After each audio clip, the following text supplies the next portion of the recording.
It has been estimated that approximately 2.5 million individuals pass away in the United States every year. With that 2.5 million lives lost, each leave behind an average of 5 grieving individuals. Grief is a regular response to loss or drastic changes in one's life, but the journey of grief looks different for everyone. Welcome to Normalize the Conversation. I'm your host, Francesca Reicherter, and today I'm joined by a mental health advocate who's passionate about normalizing the conversation on all things pertaining to mental health as she works to eradicate the stigma. Lindsay holds a master's in psychology and previously taught behavioral health science for 8 years.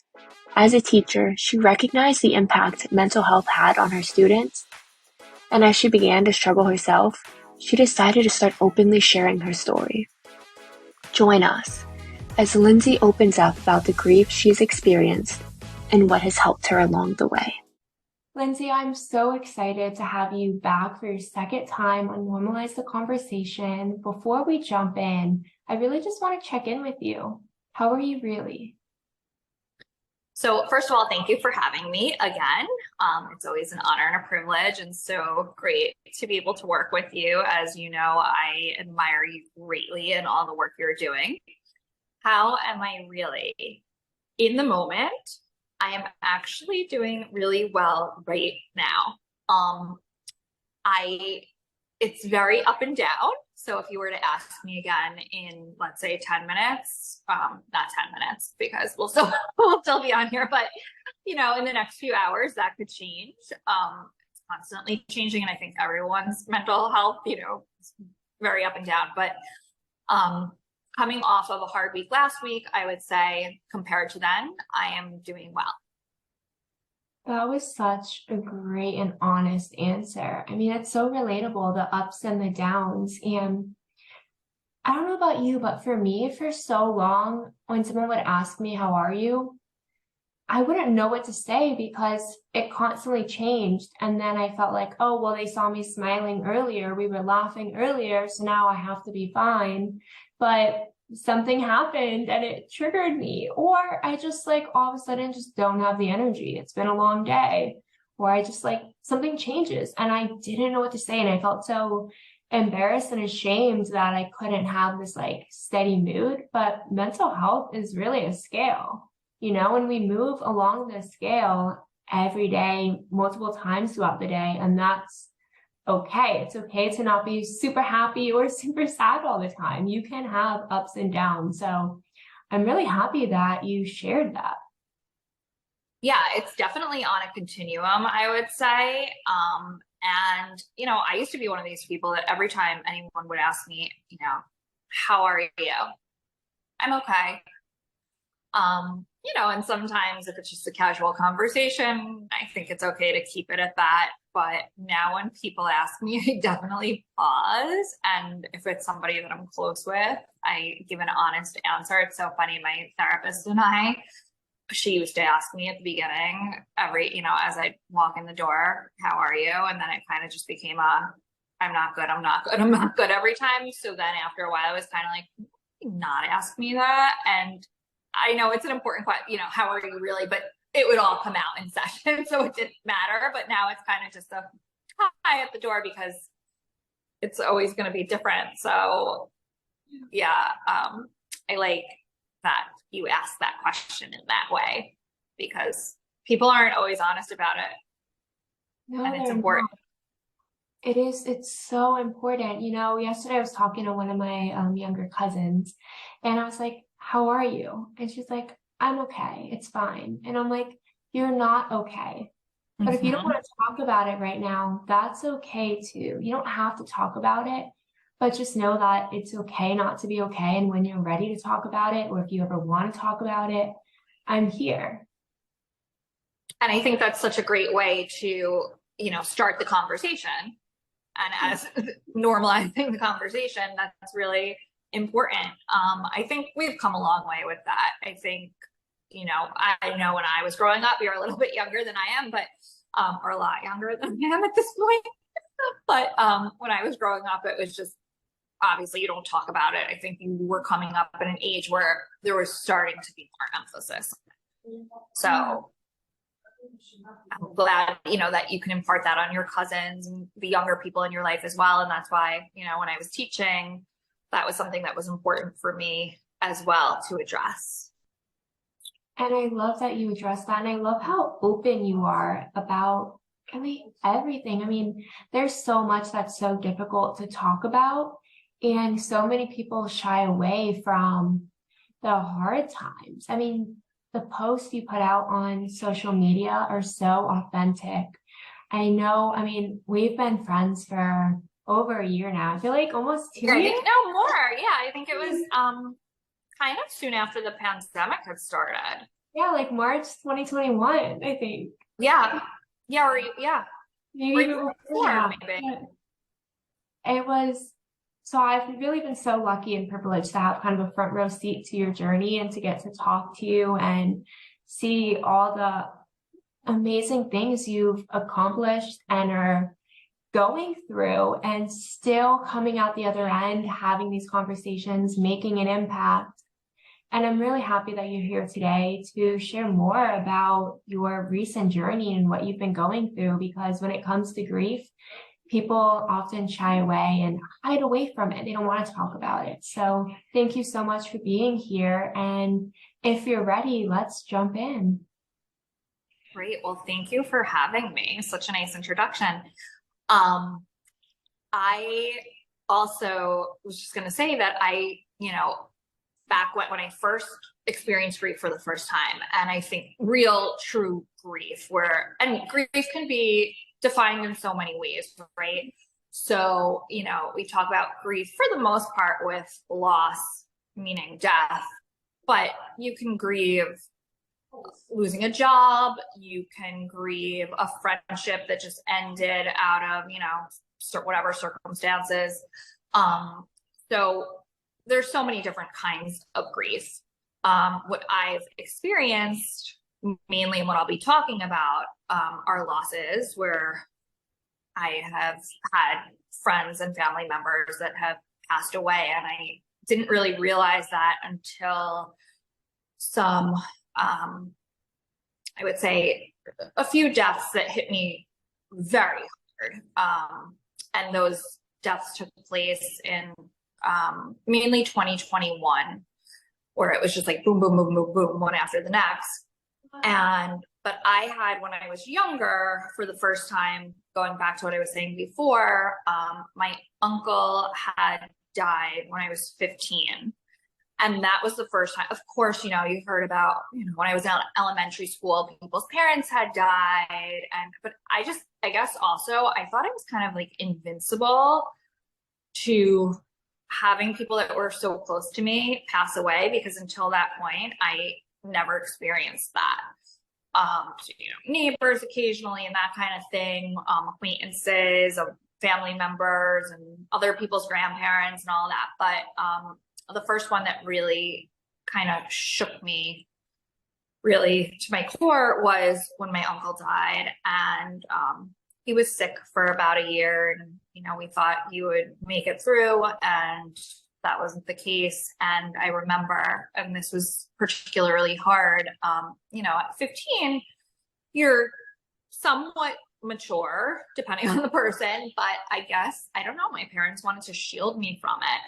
And so I was not even, he lived in California, and I guess, I don't remember it really being a conversation, but I didn't go to the, it was a very small funeral, but I didn't go out to California. I think what they wanted, I had just been out to California, and he was kind of in stable condition or pretty good condition at a few months prior. And I think they wanted me to remember him that way, and not to remember, being at the hospital the last few days and seeing the aftermath of his death. So I remember it was my best friend's, she's a little bit older than me, 21st birthday, and being at her birthday, not wanting to miss it, and just being so upset inside and putting on a brave face and not knowing what to do with that grief at all. I remember crying hysterically to myself when I was alone, and maybe a little bit, you know, in front of my mom. My dad had already gone out to California, maybe to my best friend a little bit, but really kind of keeping it in. And it happened actually over a school break. So I remember not wanting to go back to school right away. It was over our December break, and I think I gave it a few days, and then I did, and just kind of, you know, went along with life, kind of like nothing ever happened, even though it really affected me greatly. And then a few years later, my dad's other brother was diagnosed with the same cancer, different form, supposedly treatable. And I think I was 20 or 21 at that point, and it was very different. He was here in New York, and I saw him at his sickest, and I was in the hospital, and as he was dying, basically, and I saw how terrible that was. So I don't honestly know what was, you know, better. And again, I was a little bit older, a little more mature, but being there, not being there, having images, I still have images in my head of my uncle being so sick, just something nobody wants to really think about. And then seeing my other uncle, you know, kind of okay. So it was just, that was kind of hard. And it was like I was reliving the same thing because it was just so ironic. They say it wasn't even like genetic or anything like that. Just really, really bad luck on the type of cancer that it was. So, or environmental, perhaps. So it was just like, it was replaying again. And then shortly after that, I'm an only child, and I'm also an only grandchild on both sides. So my dad lost his two brothers. My mom has two sisters, and they never had kids. And my uncles probably would have, but they died pretty, you know, at 40 and 50. So that was really, really hard. And then right after that, so my grandmother, who I was really close with, being again the only grandchild, which is kind of like an anomaly to be, for all four grandparents, the only grandchild, she got really sick. And also she was like the picture of health at 70, in her mid 70s. And she also, you know, they thought she could beat it, and passed away shortly thereafter. So it was just like, when am I going to get a break? And then my grandfather died on the other side suddenly of a heart attack. And I almost thought, you know, it was like he couldn't, you know, handle. My other grandmother was sick, and my uncle, you know, his son, my dad's brother, had all died, and it was just like too much for him to handle. So he just passed away one night in his sleep, and kind of came out of nowhere. So it really destroyed me. And I remember going to the school psychologist on campus and at college at the time, and him kind of saying that, you know, because I was like worrying about my other grandmother, and he was going to take care of her and all this stuff. And he was kind of like, that's not really your problem.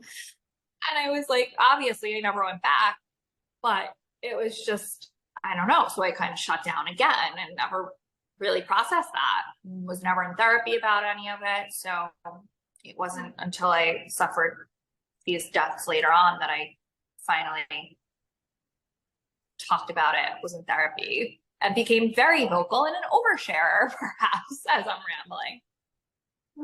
Well, first of all, thank you so much for being so honest and open. And I am so sorry for all of your losses. That's a lot to go through back to back at a young age.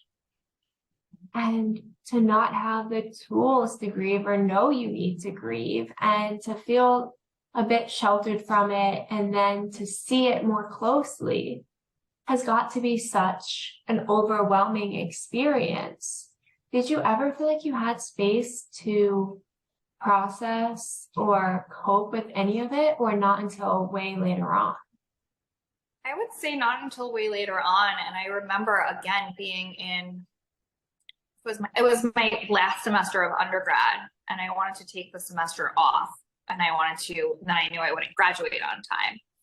And I kind of didn't care. And I said to everyone, I can't do this. And I didn't really have, my parents are very supportive in terms of what I want to do and all of that. But I guess I just had, and I still do somewhat, I will be honest, have a hard time sharing my emotions with them, even though I'm so close with them. I guess just because, and it's changed. And I'd say it's changed a bit recently, or it's actually changed a lot recently, but up until recently, it was really, really hard. And I ended up ultimately going back to school and finishing, and then just like powering through. And again, didn't really want to talk about it with my friends. I kind of felt alone in it, I guess, because people, as we get older, obviously everybody is starting to suffer more, or have more losses in their life. But I felt like I kind of had more than everybody else at that point. And just because of the level of closeness with those relatives, it was just really hard. And I had a few friends that I connected with that had similar relationships with their grandparents or whatnot. And, I did lean on those people for support, but I never really fully came to terms with what was going on until much later. And again, it wasn't until I had these very recent losses, or somewhat recent losses at this point, that it all kind of, came out. Or maybe a little prior to that, I started therapy a few years prior to these more recent losses. I'm really happy you've been able to get therapy and finally get that support that you need. And I still resonate with the talking to your parents about it and your loved ones, relationships, the closest people. For me, talking to my parents about what I'm feeling is so weird. And right? I would have done it to a stranger all day. Like someone on social media post about it. My parents ask me how I am. I'm like, fine. Yeah, I'm not. Again, also my family, I share, as you know, a lot, and I never used to be this way. I used to suppress everything, as I was saying. But my parents, my father's not on social media, and my mom and I aren't friends on any platforms because I share a lot. I don't share a lot about them necessarily, and our dynamics and all that. I just, it's other people, but it affects me, and I don't know, when it comes to them, I really have a hard time, and I kind of shut down, and I'll show it by just crying in front of them. I have no problem doing that. I never have doing that. But actually talking about it for some reason is so difficult. I don't know why. They're the closest. I mean, they're my life. I don't know. I know. I wonder why that is, because I'm the same way. And I think part of it for me is when I talk to a parent, sometimes they're a little like, well, do you need to go into the psych ward? I'm like, no, it's not that bad right now. Like, I'm okay. I just need to talk. And like, they just come from such a loving and protective place that they want to like fix it, and they may go too far. Yeah, I think that's what it is. I think they'd want to just instantly be able to fix it. And I know it's something that can't be fixed that quickly, and it takes a long time to process all of it and work through. And I think I kind of like have this feeling that I don't want to upset them more, which is not the case. They would not be upset. They would embrace it, but it's just kind of how I feel about it and how I interpret it.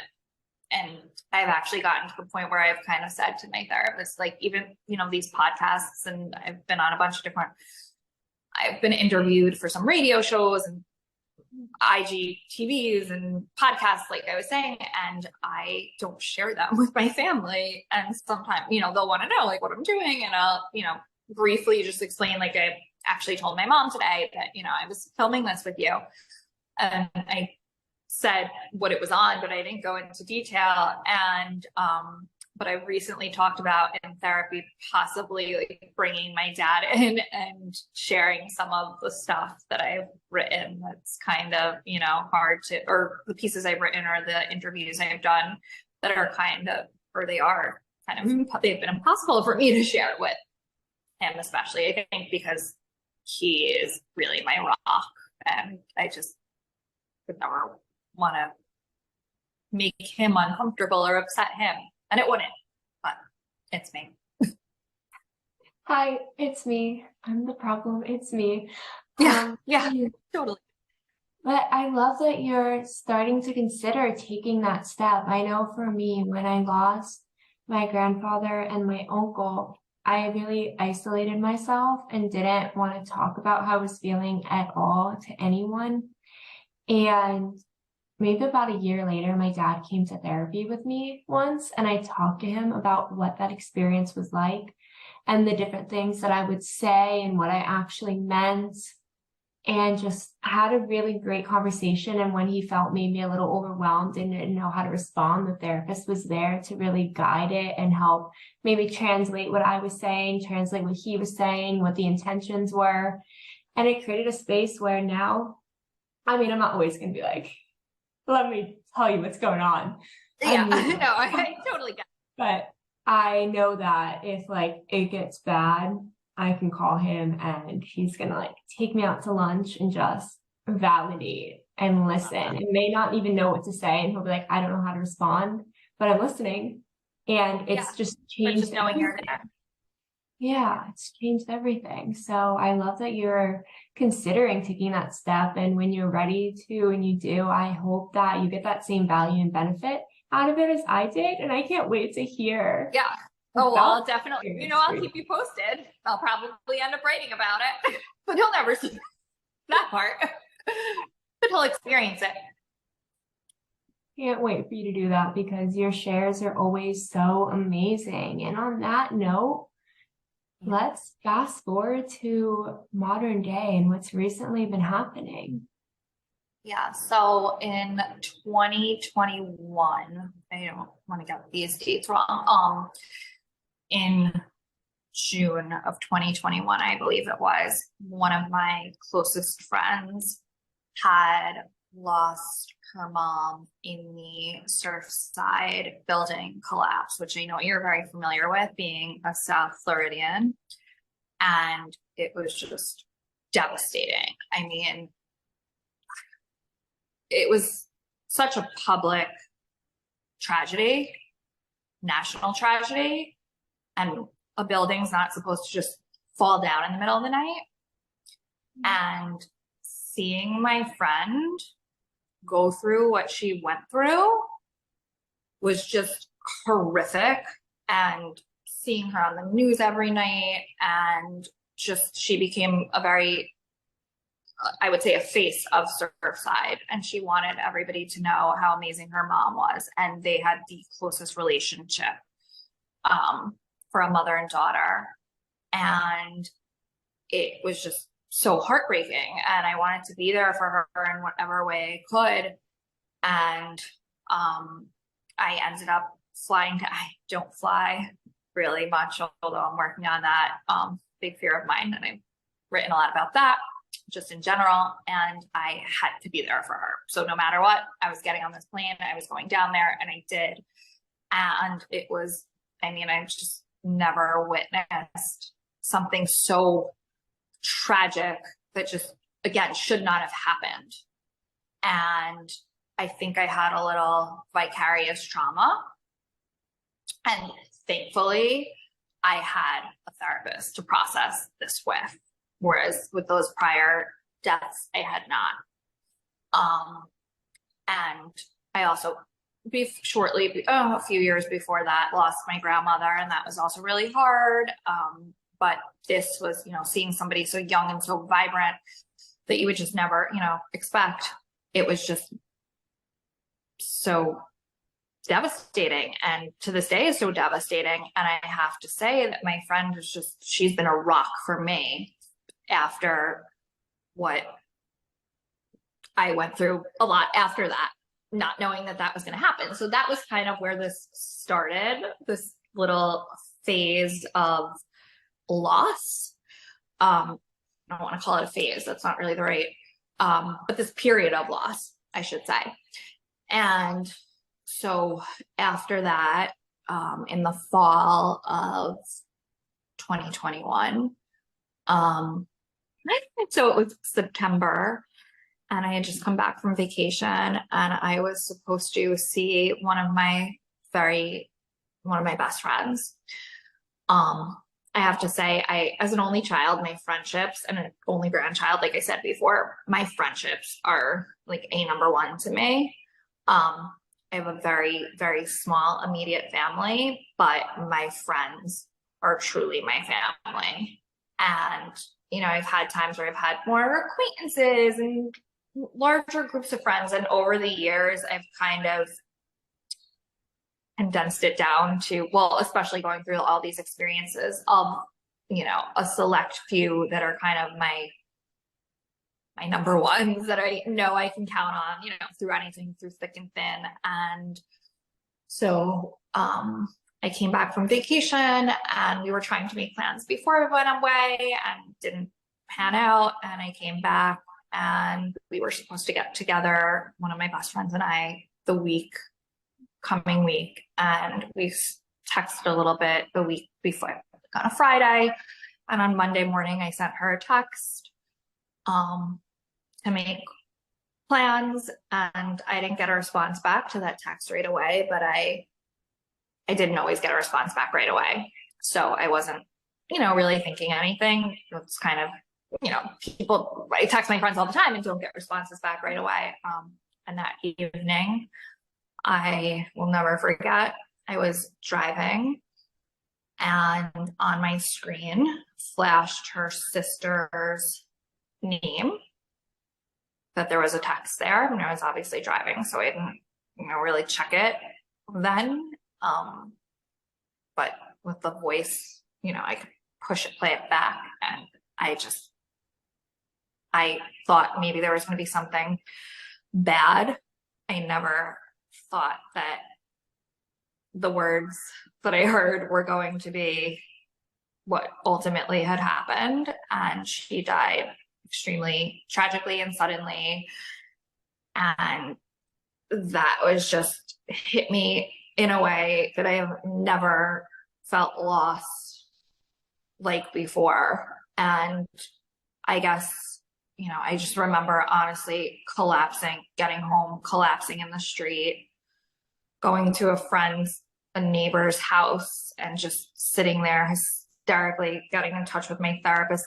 Thankfully, she happened to have a cancellation. She was able to talk to me for, I would say, a solid hour, which was incredible because I just did not know what to do. I thought I was gonna, I don't know. It was just, I still have like chills thinking about it. And it broke me. To this day, I am not the same person. I will never be. It's always going to be there. It comes in waves, when you least expect it, and when you, at times when you can kind of figure out, why it's going to hit you and when it's going to hit you, and anniversaries and birthdays and that kind of thing.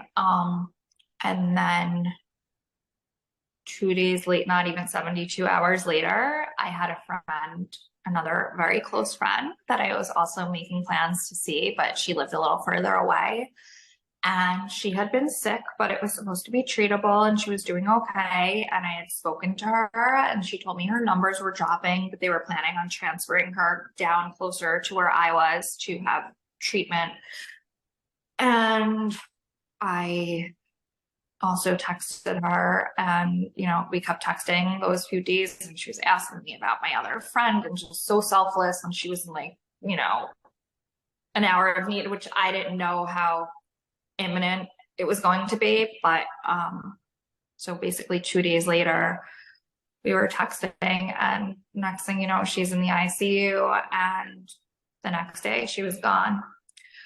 So not even, going to my other friend's wake yet and funeral, and then having to think about my other friend's death, and just, I was destroyed. I didn't know what to do. I just was crying for hours and hours on end, going to extra therapy sessions. but this was loss again, like I've never ever experienced. And I think what was so hard was these were two of my closest girlfriends. They were my, contemporaries. We shared everything, and it just wasn't supposed to happen. They were 33 and 36, right in the prime of their lives, and, starting families and all of that. And it was just the worst.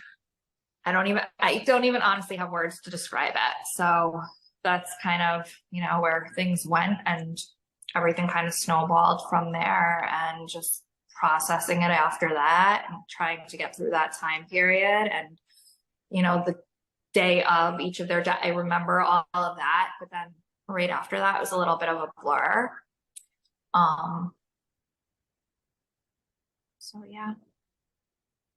Lindsay, my heart goes out to you. I love you so much, and I am so proud of the work you've done up until this point to be able to talk about it. But I'm so sorry for your loss, and I can't imagine what that grieving journey has been like for you. Thank you. I mean, we've been wanting to do this episode since then. I mean, not right after, but there were so many times and I felt so bad. I canceled on you. I couldn't talk about it I don't even know how I'm talking about it now without breaking down. I think I'm finally in a place where, but I mean, I do break down later about it. Some song will come on, it'll be something like that. But it was just really hard because these were friends that I had met, I don't want to say like later in life, but a little bit later in life. So it wasn't like we had like the same friend group or anything where I could turn to other friends really for support. We kind of had our own very unique individual relationships. So even with my friends who were so amazingly supportive, and people like you, and just everyone wanted to be there. And in the very beginning, I kind of shut down, and I just knew like I needed my own time to kind of process it. But I knew that moving forward, I would need everyone. And I think that's hard when anybody suffers a loss. I just know for me, at least, it's, in those very beginning stages, you kind of want to you're so in a fog, in your own head, in your own world. But it's after that people start to, people come out of the woodwork at first, and everybody wants to be there to support you. But then, those months after, year after, that's when I felt like I really needed people. And I'm lucky I did have people, and I do have people. But I think sometimes that's when people need help the most, that are going through loss and grief. And that's when people, everybody else goes back to their everyday lives, and you're the one kind of left to deal. Yeah, exactly. And that was one thing that I really noticed with, my aunt when we lost my uncle. Everyone was, I had moved in with her and was trying to help take care of her and the kids. But in the beginning, you do it for everyone. You take care of everyone. You're amazing. I can't say enough good about you. Thank you. But that was what it was like, right? In the beginning, she felt really like she was isolating herself, and I was isolating myself. I really don't want to speak too much on behalf of her because it's not my story, that's her story. But I will say in the beginning, people came over and brought food a lot. And then slowly it stopped. And when you go from having everyone there all the time, and then suddenly it's like no one's there and it's really just you, and those feelings are really have a chance to hit now, that could be one of the most overwhelming things. And it broke my heart watching that and seeing it. Yeah, I remember like those nights, the nights in the mornings were especially hard.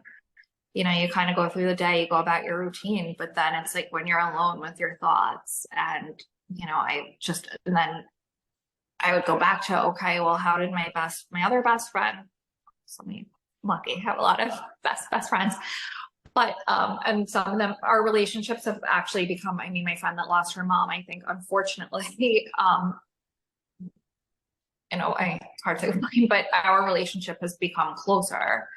But I think, thinking about her then and how she got through it and how strong she was. And it's like, if she can do it, I can do it. And it's not going to be easy. And I've talked to a lot of people that have lost, children and spouses and just in horrible ways. And I think, I've connected to them on a deeper level. And I can't even imagine every loss is so individual and unique. So I never like to compare anyone's journeys in general with mental health or with grief or anything like that. And you can't.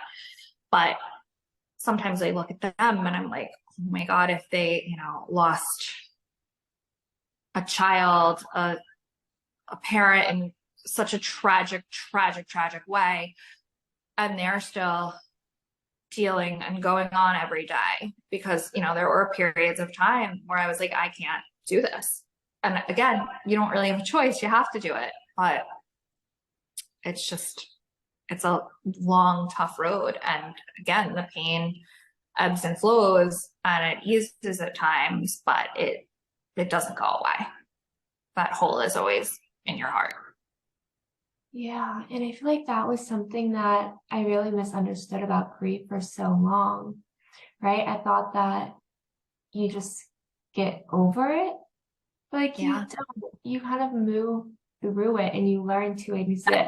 And you learn to exist in it. You learn to exist in this new normal where these people who were once with you all the time or just a thought away, phone call away in your mind, in your heart, are suddenly not a phone call away, and you can't hug them anymore, hear their voice. It's never gonna be like, oh, I don't care anymore. Like, it's fine. Like, it's always gonna hurt. It just might not feel as consuming as it once did, but it's always gonna exist. That love doesn't just disappear. Exactly. And it's hard not knowing, when it's going to hit you, because like I said, a song could come on the radio. Music always reminds me of everybody. I actually wrote my master's thesis on the relationship between music and grief. And this was before, we'll have to talk about that at another time. But you want to read 100-page paper. Just kidding, obviously. But I always associate people with music. So that's, it usually hits me in the car when I'm driving by myself, and, I'll start to cry uncontrollably. And then eventually I have to pull it together. And I do, but I have my moments, and just like the little things, like I'm actually wearing, I don't know if you could see it, but this is, I don't know if it's backwards, my friend's, like any little tangible thing I can hold on to. This was one of my best friends. This was her handwriting on the front of a card that she had given to me, I think like the Christmas before. And I, had them transfer it onto this little disc because I just, wanted something that reminded me of her that I could have, with me daily. I actually also have a bracelet, a permanent bracelet of, did that instead of obviously you can't really see it at all because it's very tiny, but I'm not really a tattoo person. So instead of that, I had a friend that designs jewelry combine my two friends' initials and make a little piece for me that, is always here. So I always look down in it and I, remember them and try to be able, it took me a long time to be able to look at pictures without hysterically crying. And still sometimes I do. It varies. And that's what's it's so unpredictable. And the 5 stages of grief, I have to say, for me at least, they really didn't come in order. And again, I think everyone's so different. And I wrote about this in my thesis, but I don't, necessarily prescribe to that. And I think there's been some change in thought on the 5 stages in general. Yeah. I resonate with that. I mean, for me, there's so many things. I mean, the music, like certain songs would come on and I felt like I couldn't catch my breath. Mm-hmm. Or I'd look through pictures and old photos and I just, like, I could remember it so vividly, and then it would crush my heart to know that I'll never get that again. it'll always be a memory. And learning to continuously grieve it. For me, the 5 stages weren't, that's kind of not how I experienced it completely. Yeah. And I didn't experience it in the order people say you do. And I still experience it sometimes. I still experience the anger or the just despair, and that's okay. And I don't think there's enough conversation, just reminding people that it's okay to grieve however you need to, for however long you need to. If you grieve for a lifetime, if your grief looks different than someone else's, all of it's okay. Yeah. And I think, I mean, one of the things that scares me a little bit, it's kind of ironic in a way to say, but, you know, and I keep saying it'll always be there, but just the further in time you get away from, you know, the loss or that, not that you forget it, because you don't at all, obviously, that's what we're talking about, but you feel farther removed from it and you don't want to forget any part of them. So that's also been really hard for me because, you know, because like you said, there aren't going to be any more memories, there aren't going to be new memories. So it's just, you hold on to whatever you have. But after a while, you know, it's just hard.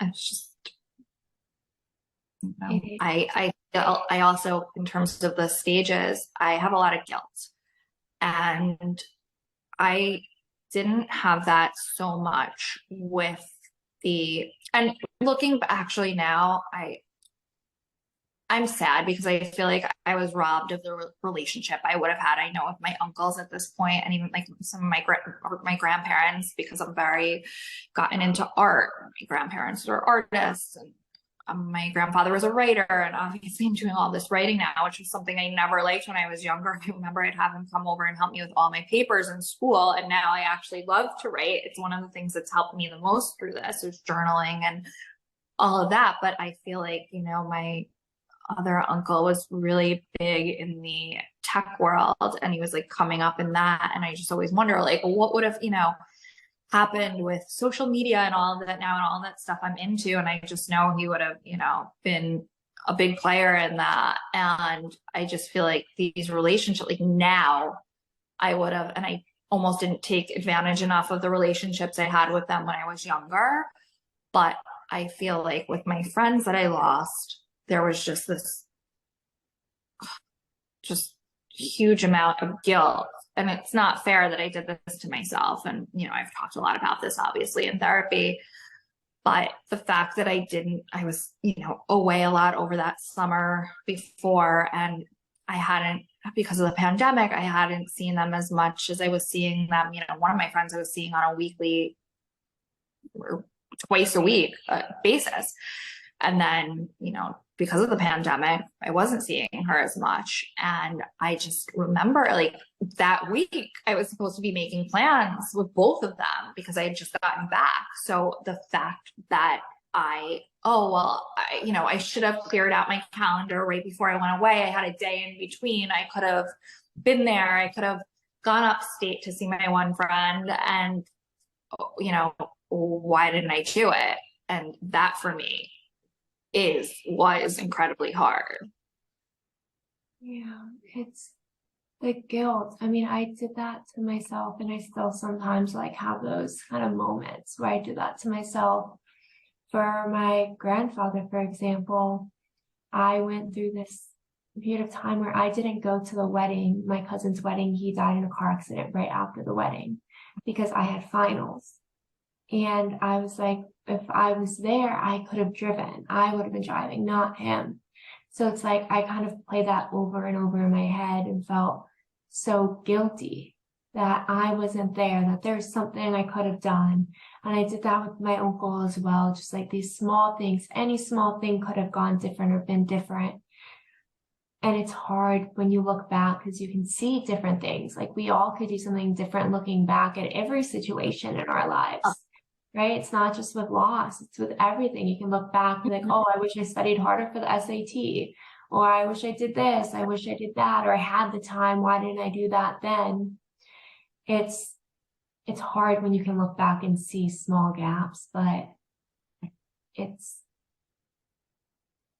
still gonna be hard. It's not gonna be easy, but it's never anyone's fault. It's never something that we always wish we could have prevented something, and we'll never know.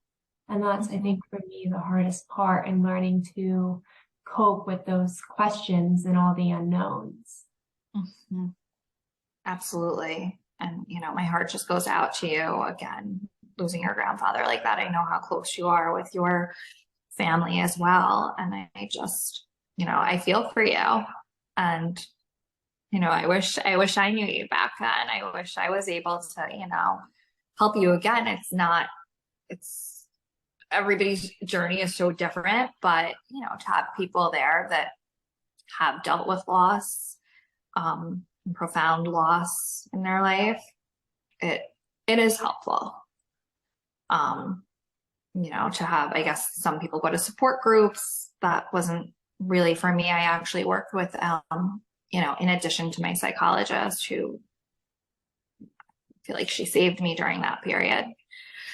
But I also worked with a grief specialist just on a kind of limited basis, also a psychologist, but his specialty, it was grief. So I had a limited amount of sessions with him after as well, because I needed more than what I needed, basically, intensive therapy at that point every day. And having someone that had a specialty in that was really important to me.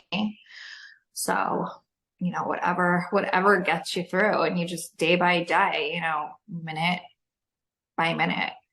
So I just think something else that's, has been helpful to me is finding something tangible to kind of honor their memory. So, if a loss pertained to mental health, getting involved with a mental health organization, or, if it involved an illness, getting involved with that particular illness's one of their organizations, or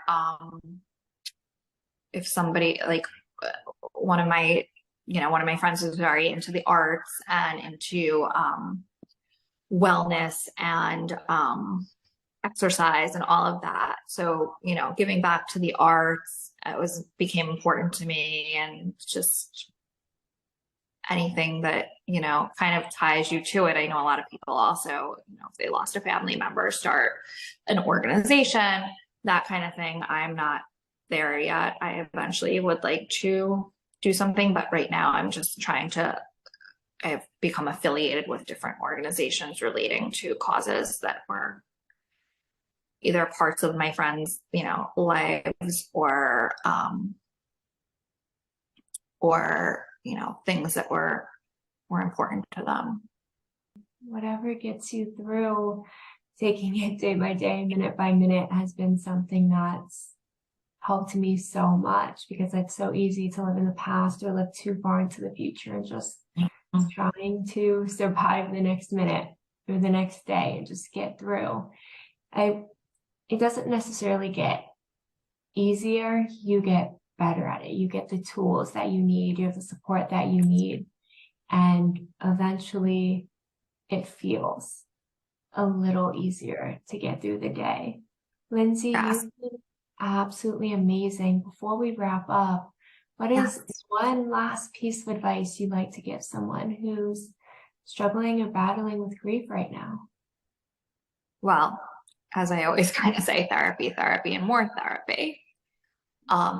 But just know, again, kind of what you said before, because I remember making a reel not long after this had happened, just kind of like a peaceful little like waves in a lake that I was visiting, and just, you won't get over it, but you will get through it, and you will live on, and they will live on within you, and the memories that you have. And grief is kind of the price we pay for love. So I always say, the more you love, the more you grieve.